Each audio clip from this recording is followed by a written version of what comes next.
Chapter 5. Malawi begins to starve. Part of the answer arrived in late September. Not long after taking our final exams, Gilbert and I went to the trading center to play a few games of Biwo. As we walked back to his house, I noticed something odd. About a dozen people were gathered in his yard, talking in low, worried voices. They were mostly women, each wearing brightly colored headscarves like my own mother and carrying an empty basket. Who are these people? I asked. They've run out of food in the far villages, Gilbert said. These women have come to ask my father for handouts, or ganyu. Some of them walked for days. Ganyu was another word for day labor, or a small job such as clearing fields or digging ridges for a little money or food. It's how many farmers in Malawi made a living when times were hard. But I'd never seen this many people at once. What's your father going to do? I said. He's going to feed them, Gilbert answered. He has no choice. He's their chief. What Gilbert said was true. The drought had destroyed all of the crops in the countryside, and the families in the smaller villages had run out of food. Their storage rooms were empty, and now they were hungry. I came home and told my father what I'd just witnessed. He'd also seen the lines of women, but didn't seem too concerned. He explained that the government always kept giant stocks of maize for emergencies. In tough times like these, they sold it on the market for a reduced price so that everyone could afford to eat. Don't worry, he said. Whatever the case may be, our family has never gone hungry. A few days later, however, my father returned from the trading center where a group of farmers had held a rally. They'd delivered some terrible news. A few dishonest men in the government had sold our emergency maize and taken off with the money. They're saying there's nothing left, he told my mother. This year will be a disaster. My mother's face seemed stricken. Only God can help us, she whispered. After that, hunger came to Malawi. Due to the shortage of maize, the price doubled in the market. When this happened, people started hunting for food in the forest. One evening before dinner, I was feeling a bit hungry, so I walked next door to see if I could snatch a few mangoes from Mr. Mwale's trees. When I arrived, he and his family were sitting down to steaming plates of food. Just in time, I said. But when I looked closer, I realized what the Mwales were eating: pumpkin leaves and stewed green mangoes. They weren't even ripe, and I'm sure they tasted awful. You'll find no food here, Mr. Mwale said, wrinkling his nose as he chewed. Later, I saw several men digging ridges in the Mwale's field for ganyu. They were from the outer villages, and each walked away carrying a handful of those same green mangoes. A few days later, while walking through the trading center, I saw something else I'd never seen. Women had spread out plastic tarps and were selling gaga. Gaga are the clear-colored outer layers or chaff that are removed from the maize kernels in the mill. It's mostly garbage, left on the mill floor and tossed away. Farmers fed it to their chickens and pigs. I like to use gaga in my bird traps, but I'd never seen people eat it. Yet here it was selling in the market for 300 kwacha a pail, 3 times what it normally costs. A group of women held metal buckets and crowded around the sellers, pushing one another to get some. Move away! I was here first! We're all hungry, sister. There are no firsts in that. When I returned an hour later, all the gaga was gone. Right then, I felt a shock pass through me, as if someone had shaken me awake in the night. I started running home. Until then, I hadn't worried much about our own situation. Being 13 years old and always hungry explained some of that. Each meal, I'd stick out my plate and ask for seconds, saying, "That's right, keep it coming." Sure, I knew about the problems throughout the country, but for some reason, I always assumed they were happening to someone else. Now, as I headed home, I grew more and more afraid. When I reached the house and opened the door to the storage room, I nearly fainted. Only 2 bags of grain remained. In my mind, they were already gone. I started doing the hunger math. 2 bags of maize wouldn't last 2 months. In 3 months, we'd be starving. Worse, there were still 200 in 10 days, about 7 months, until our next harvest. We hadn't even planted one seed, and once we did plant, there was no guarantee that it would rain or that we'd even have fertilizer. A few days later, my father started rounding up our goats to sell in the market. In Malawi, your animals are your most prized possessions, a farmer's only token of wealth and class. Now we were trading them for a few pails of maize. The men who ran the Kanyenya stands selling fried meat had enormous power now. The prices they offered for goats, pigs, and cows went lower each day, yet people still lined up to sell. I noticed one of the goats was Mankahalalala, one of my favorites. Unlike the other goats, he loved to play. He'd let me grab his horns and wrestle in the courtyard. He and Kamba also became friends and would chase each other around the kitchen, irritating my mother. "Papa, why are you selling our goats?" I asked. He turned to me. "A week ago the price was 500. Now it's 400. I'm sorry, William, but if we wait any longer, we'll get nothing." The goats were tied by the legs with rope and already crying. Kamba heard the commotion and came to investigate. When he saw Monkalalala being led down the trail with the others, he started to bark and jump. Monkalalala then turned around as if to plead for help. He knew his fate. But as much as it hurt me inside, I had to watch him go. What could I do? My family had to eat. In early November, I started waking up as usual at 4 a.m. to make my ridges. On the first morning, when I walked inside to have my breakfast, my father met me in the darkness. No fala today, he said. Huh? It's time to start cutting back. We need to save our food. By this time, our supply of maize was just 1.5 bags. Breakfast was first to go, and I wondered what would be next. But instead of complaining, I drank a big cup of water, grabbed my hoe, and went to meet Jeffrey in the fields. I told him about skipping breakfast. Can you believe it? I asked. But my cousin simply shrugged.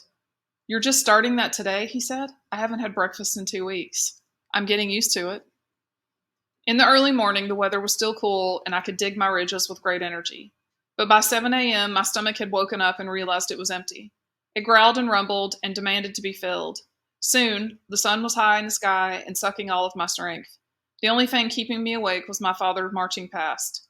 Make those ridges better, he shouted. But I'm too hungry, Papa. Think about next year's harvest, son. Try your best. It was true. My ridges looked crooked, as if slithering snake had dug them. Across the field, Jeffrey was hard at work.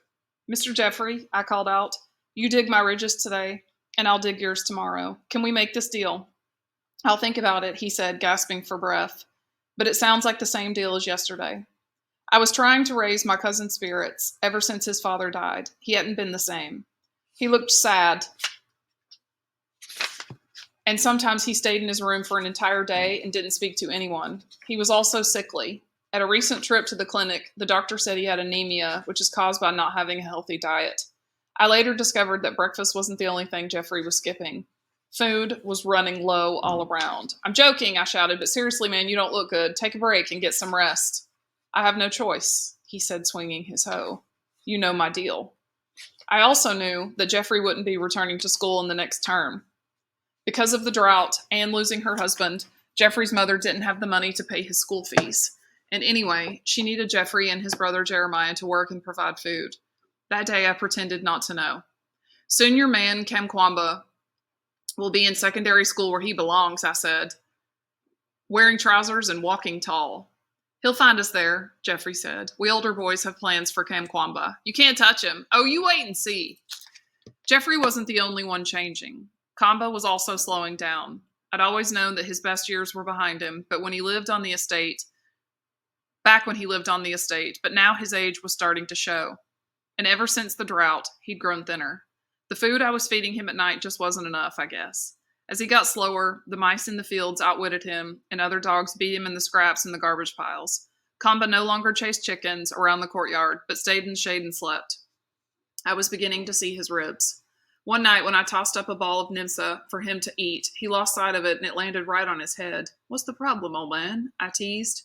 He leaned over and sucked down the food in one gulp. Some things didn't change. December arrived with dark skies and heavy rain. All across the region, farmers did their best to plant seeds for the next harvest. Yet many had abandoned their fields in order to search for food. It wasn't long before their land was choked with weeds. My father managed to plant a small plot of maize, but without any fertilizer. He also found enough seed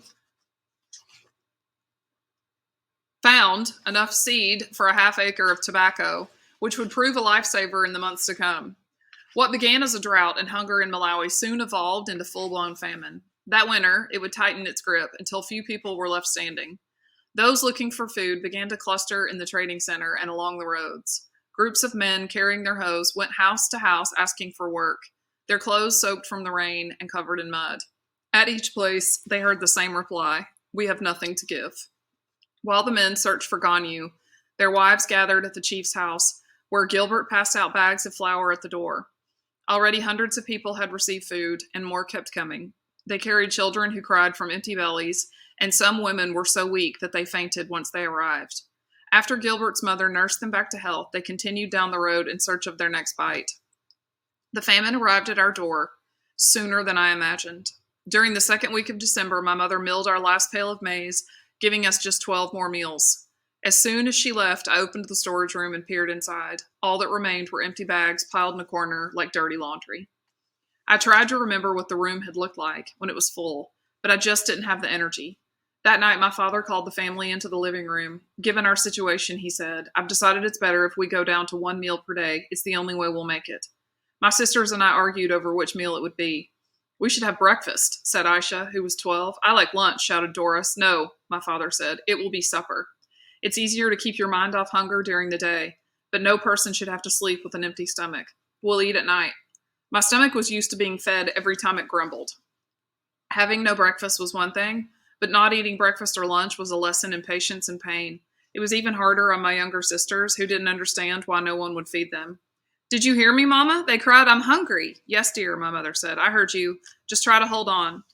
Dinner didn't come soon enough that first night. My father lit a lantern in the living room and we all gathered around, watching the black soot spiral toward the ceiling. As usual, we started with hand washing. My sister Doris walked around to each person and poured the warm water over their hands while they lathered up with soap and rinsed over the basin. When washing was finished, finally my mother fetched 2 bowls and lifted the lids. Try to make it last, she said, and joined us on the floor.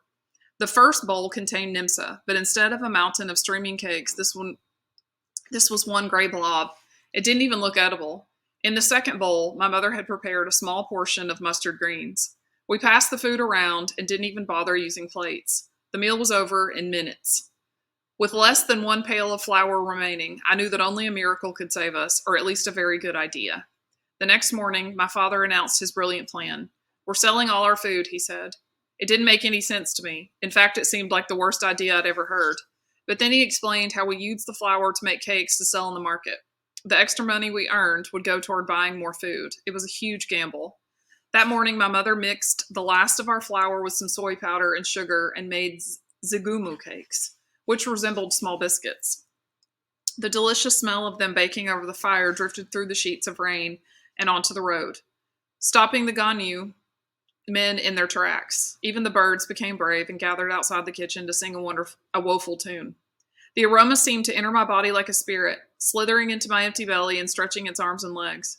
Normally, when my mother made zigumu cakes, she'd let me scrape the bowl with my fingers. In Malawi, this was such a cherished privilege that kids had given it a name, VP, after Vapasi pot, meaning the bottom of the pot. Mama, VP, we'd ask, our eyes round with anticipation. But this time was different. My mother used every last drop of batter as if wiping it clean with a sponge. No VP, only empty pot. That night, my father made a stand from a broken table and an iron sheet. My mother opened for business the following morning, selling her cakes for 3 kwacha each. The cakes were heavy and lasted longer in the belly than some of the other cheap breads for sale in the market. If a person didn't have enough money to buy flour, the cakes were their only option. That first day, she sold out in less than 20 minutes. During these hard times, everyone learned the lesson of supply and demand. The rule of economics say that whenever the supply of something is great, say that the farmers have a good crop like any normal year, the demand will be low and so will the price. But when it's the opposite, when the supply is low, like it was during the famine, the demand is overwhelming and the prices soar into the heavens. Ever since the country ran out of maize, businessmen had been traveling into neighboring countries like Tanzania and buying it by the truckful. Back in Wembe Market, they raised the price, partly because gasoline was expensive and sometimes the trucks broke down. But also, they charged more because they knew people were starving and would pay anything to stay alive. Luckily, one of the traders, Mr. Mangochi, was my father's friend, and agreed to cut us a deal. For the money my mother earned selling cakes, Mangochi sold her another pail of maize. My mother took it to the mill, saving half the flour for more cakes, while the other half went to us. It was just enough to provide our blob of nimsa each night, plus some pumpkin or mustard leaves as relish. It didn't erase our hunger, but knowing our one meal was safe made it seem less painful.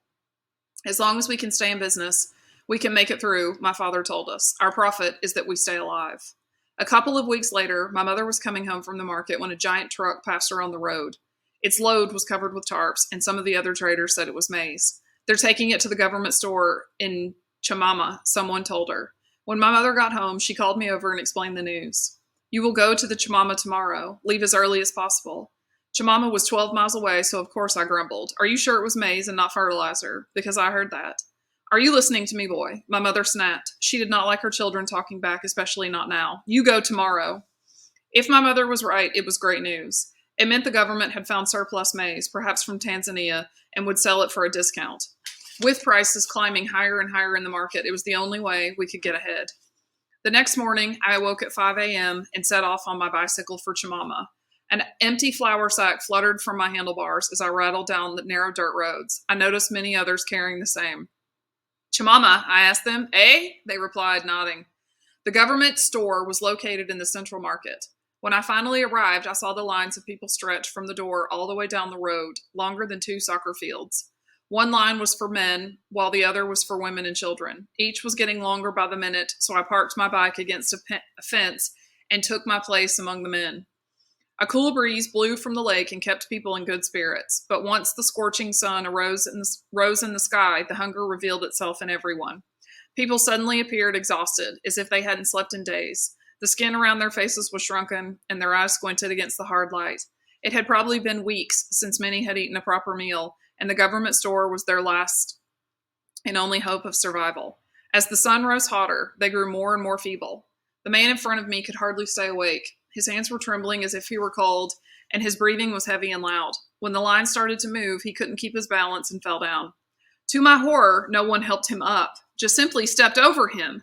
In the next line, babies cried from hunger and children tugged at their mothers' dresses. If there's one thing I'll remember most about that day in Chimama, it's the sound of crying babies. After several hours in line, people got restless and angry at the sun and at the people pressed all around whose starvation reeked of soured rags.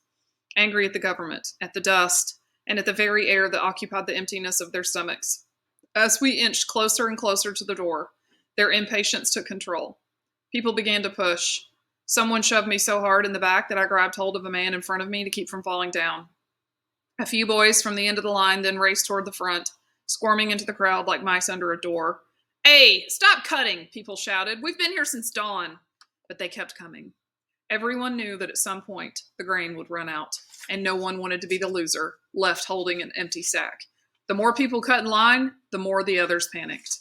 Suddenly, both lines surged toward the front doors at once. The wave of bodies lifted me off the ground and carried me forward. I felt the air being squeezed out of my lungs and saw the sky disappear above me.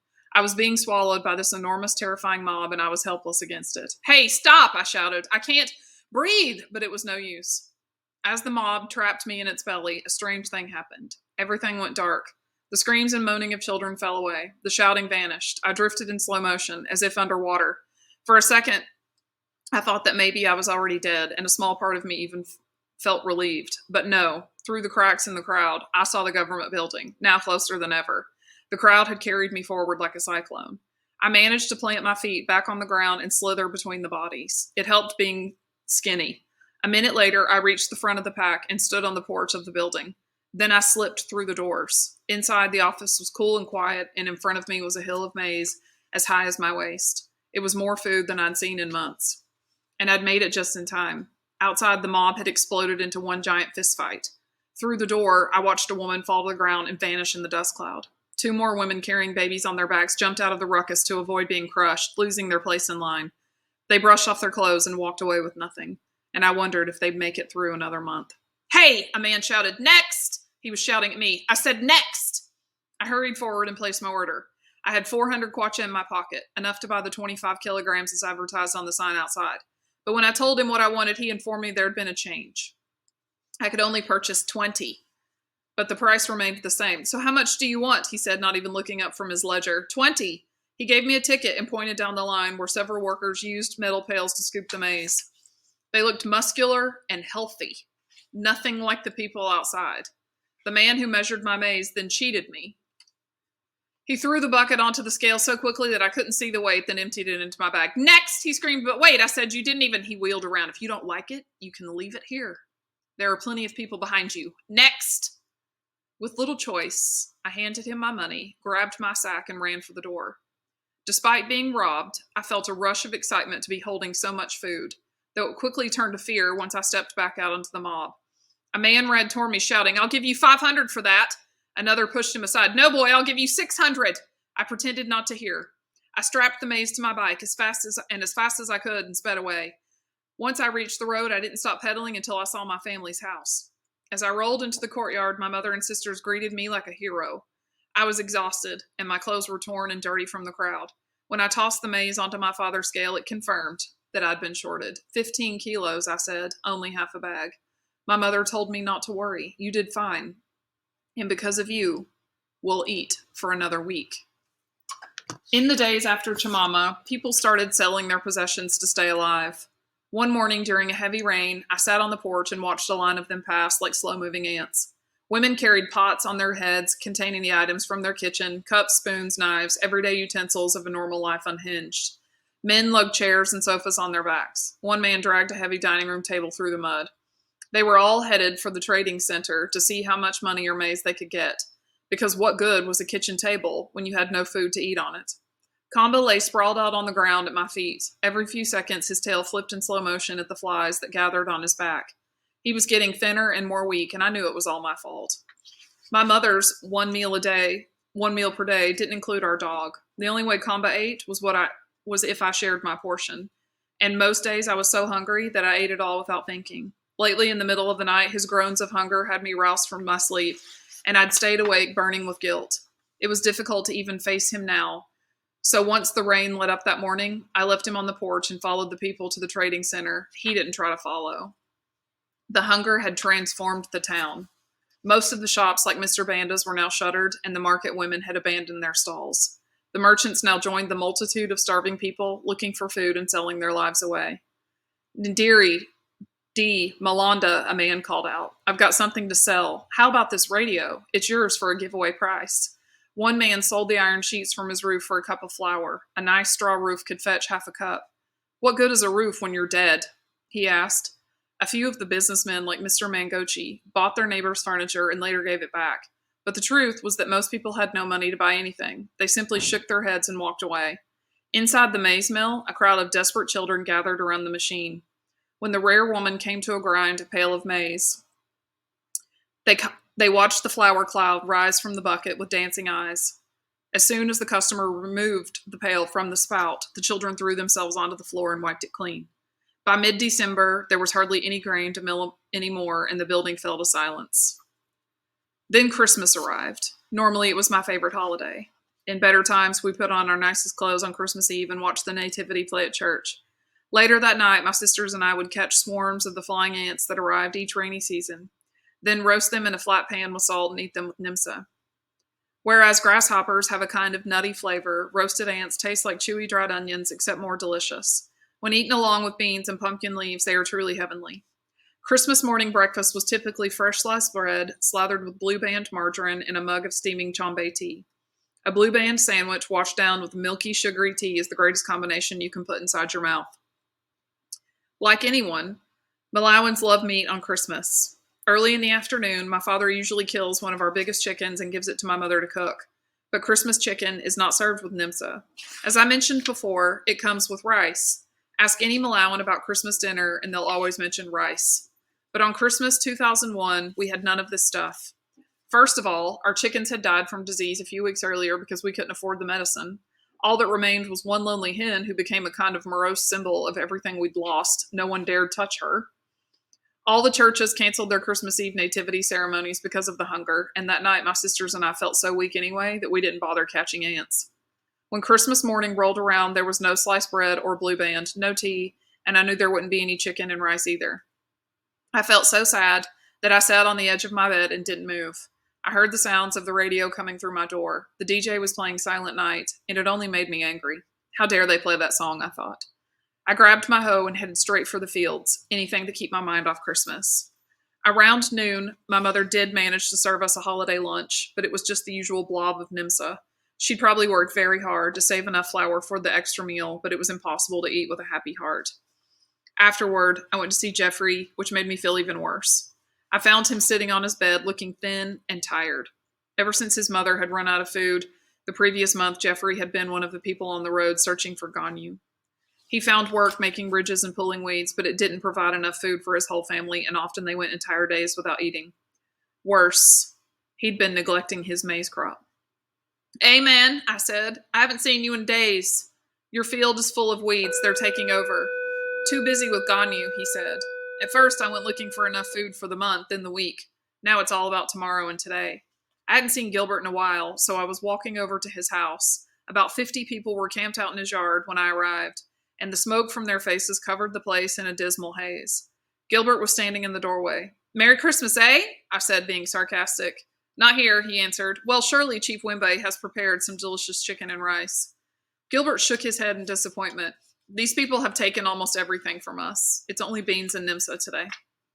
My nose caught something terrible on the breeze. It made my lips curl. "What is that?" I asked. "Oh," he said, pointing toward the campers. "They're not even bothering with the latrine anymore. Now they're just defecating in our grass. Be careful where you walk." "Yeah, for sure."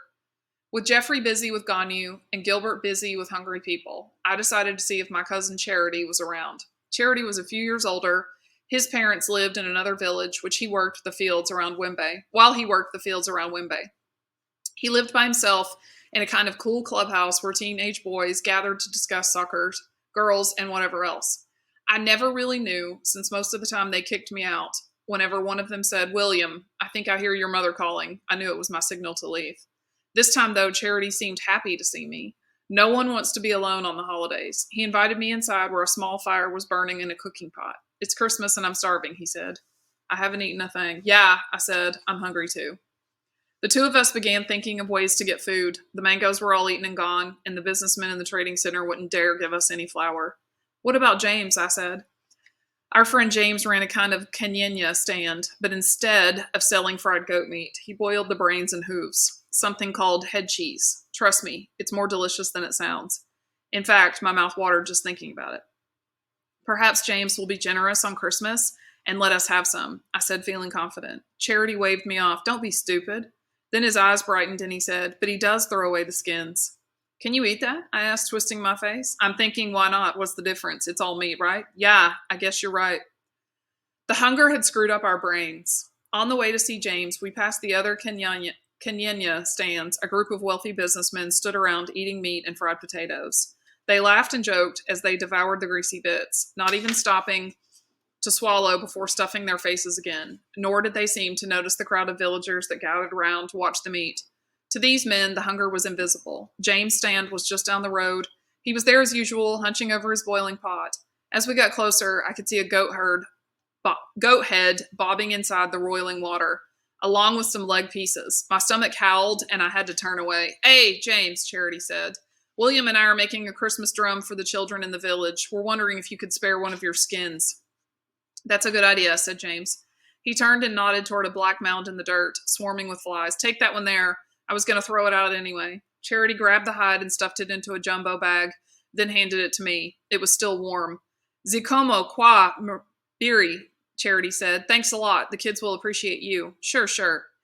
We hurried back to Charity's house, wasting no time. "How are we supposed to prepare this?" I asked, peering inside the bag. "Easy," said Charity. "We'll just cook it like a pig." Back inside, I added some twigs to the fire and got it going again. Once it was good and hot, Charity and I held the corners of the hide and stretched it over the flames. The hair sizzled and flared and gave off an awful smell. Once it looked charred enough, we took our knives and scraped it away. We did this again and again until it was properly cleaned. We cut the skin into strips and threw them into the pot of boiling water, adding a little salt and baking soda. "What's the soda for?" I asked. "It's how the women make their beans cook faster," he answered. "I'm thinking it works with skin too." After 3 hours, a thick white foam formed on top of the water. Charity took out his knife and fished through the froth, pulling out a steaming piece. It was gray and slimy. He blew on it to cool it down, then popped into his mouth. His jaws worked and worked, trying to chew it up. Finally, he swallowed. "How was it?" I asked. "A little tough, but we're out of firewood, so let's eat." I snagged a long piece of skin with my knife and held it in my fingers. It was sticky, as if covered with scalding glue. I stuffed it into my mouth and breathed in, feeling the rush of heat instantly calm my angry belly. As I chewed, the juices sealed my lips shut. "Merry Christmas," I managed to say. "Yeah, Merry Christmas." Just then I heard a clawing at the door and realized it was Kamba. He must have smelled the Christmas meat all the way from home and come running. His bony frame was bent and tired, but his tail was wagging. I was glad to see him. "Give some to that dog," Charity called out. "It's dog food we're eating anyway." I bent down and rubbed Kamba's head. "Let's get you something to eat, chap. I'm sure you're starving." I tossed Kamba a long piece of skin, and to my surprise, he reached up and snatched it from the air, just like old times. I went to the pot and pulled out 2 more giant handfuls. After he'd finished his meal, the life seemed to return to his body. I lost count of how many pieces I ate myself, but after about half an hour of chewing, Charity and I gave up because our jaws were just too tired. As the sun went down that afternoon, the 3 of us sat around the cold fire, content with the warm feeling of meat in our stomachs, because that's what Christmas was all about anyway.